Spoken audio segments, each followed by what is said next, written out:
Hey guys, how you guys doing? It's September 7th, 2018. Hoping you're having a wonderful day, guys. A blessed day indeed. A couple things I want to talk about today. Both things are involving Syria, all right, because things are moving with this offensive towards Idlib, all right.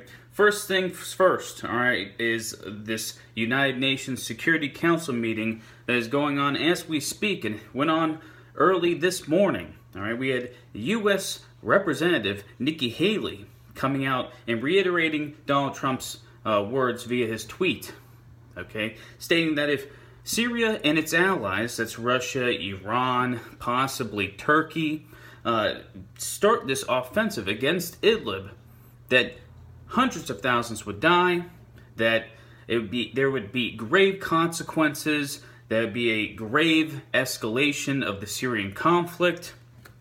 All while we're hearing this, Russia's coming out and stating, hey, give us the targets that you're going to hit if you're going to hit. If you're going to, we're not going to stop this whole Idlib offensive. We're going in to take out rebels. We're going in to take out terrorists. And we're doing precision strikes. This will not affect civilians. All right, that's what the Russians are saying in this Security Council meeting. And it seems like the United States of America and its allies are just not having it. They're saying there will be grave consequences if a strike does occur. Precision strikes or not. And if we're not going to talk about Idlib, let's talk about Antaf. Antaf, I think I'm saying that correctly. I may be butchering it completely, but around 100 U.S. servicemen are conducting live fire exercises currently in that region because Russia came out and stated, hey, there's gonna be operations by Russian forces in that area, and you know who's there? U.S. service members acting as advisors, in that region, and the U.S. is not happy about it whatsoever. All right, Idlib at Antaf. I feel like I'm screwing up that name. Those two regions right now, those two situations are big ticket items that we need to continue to watch. Because on one hand, we have the U.S., who yesterday a report came out, U.S. envoy to Syria, the new U.S. envoy to Syria, came out and stated that we have evidence, lots of evidence, that Assad and his forces are getting ready for a chemical weapons attack. All right? And we've heard from Western allies, from U.S. officials, that a chemical weapons strike would cause the U.S. and the West to respond militarily with their own strikes. The big difference this time that we talked about a couple days ago, guys, is this time there's way more Russian firepower in that region. This time you have countries like Russia, Iran, Turkey, Syria, all on the same page. All right?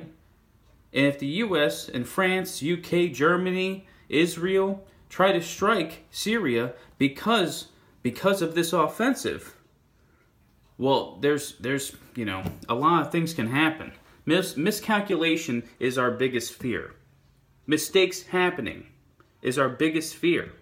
If a chemical weapons attack does occur, which I don't know if it's going to occur, all right, Russia's brought a lot of words to light.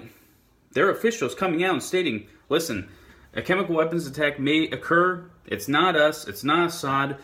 We don't know who it is. It's a third party. But if it does happen, the West is going to use it to strike Syria. They've come out and stated that for the past couple weeks. Okay?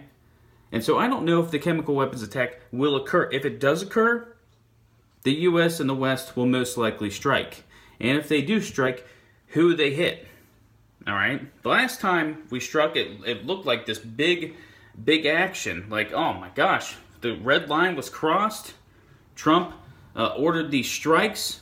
And we thought, oh man, shit's about to hit the fan. But the strikes were hollow. Okay? And hollow meaning they were hitting places that didn't really matter. So by face value, it looks like, wow, America really took a stand. But really what we did was we hit a bunch of old factories. We hit a bunch of buildings that didn't have individuals in them. It was a hollow strike. At face value, it actually looked like something, but deep down it was nothing. All right? But my biggest fear is if a chemical weapons attack does occur, then, a strike by the U.S., some miscalculation could cause an actual live fire war between the U.S. and Russia over Syria. I mean, do I think that's going to occur? Probably not. Probably not. There's a lot of people on the internet right now who are putting out like, oh, this is it, guys, this is it. But they put that out every single time. And I don't know if this is it.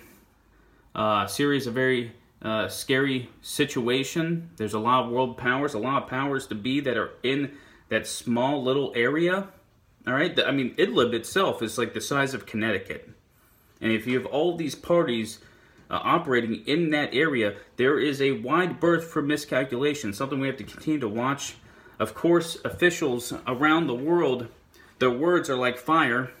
Nikki Haley, she never shies away from insults. She never shies away from words like grave consequences, grave escalations. She did the same thing with North Korea. Why would she not do it with Russia, right?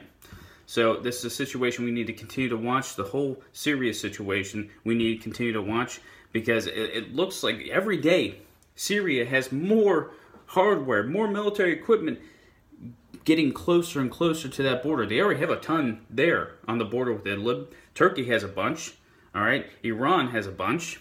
Russia has a bunch. So the offensive is going to happen. We just don't know when it's going to start.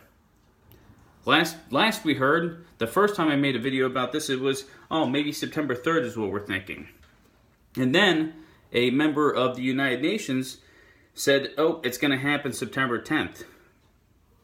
It looks like this UN Security Council, these meetings between Putin and the leader of Iran and the leader of Turkey and Syria, all of that, plus the United Nations Security Council, is just buying time. That's all it is. All right? Missiles have already been fired at Idlib. Okay? The barrage has already started to soften positions. This offensive is going to happen. We just need to figure out when. And we have to be ready for it. Just keep your eyes peeled, guys, because there's a lot going on. But, that's all I got for you guys. Small little update today. Just wanted to let you guys know. I have a buddy of mine who follows domestic issues a lot more than I do. He's a pretty smart guy. I think I'm going to try to have him upload a couple of videos a week to this channel. Tell me if that's something you guys would love to see. All right, my expertise, if I want to call it that, is more of the international situations going on, and his is more of the domestic. Sometimes I voice my opinion, but I would never make a video on something that I feel like I didn't at least grasp, a little bit, you know what I mean? So I'll let you guys know when that's going to occur. It's probably going to occur in the next week or two. He'll put out 1-2 videos a week. We'll see how you guys like it. Just let me know in the comment section below, all right? Grab a beer, say a prayer, and as always, guys, keep your eyes to the skies. God bless.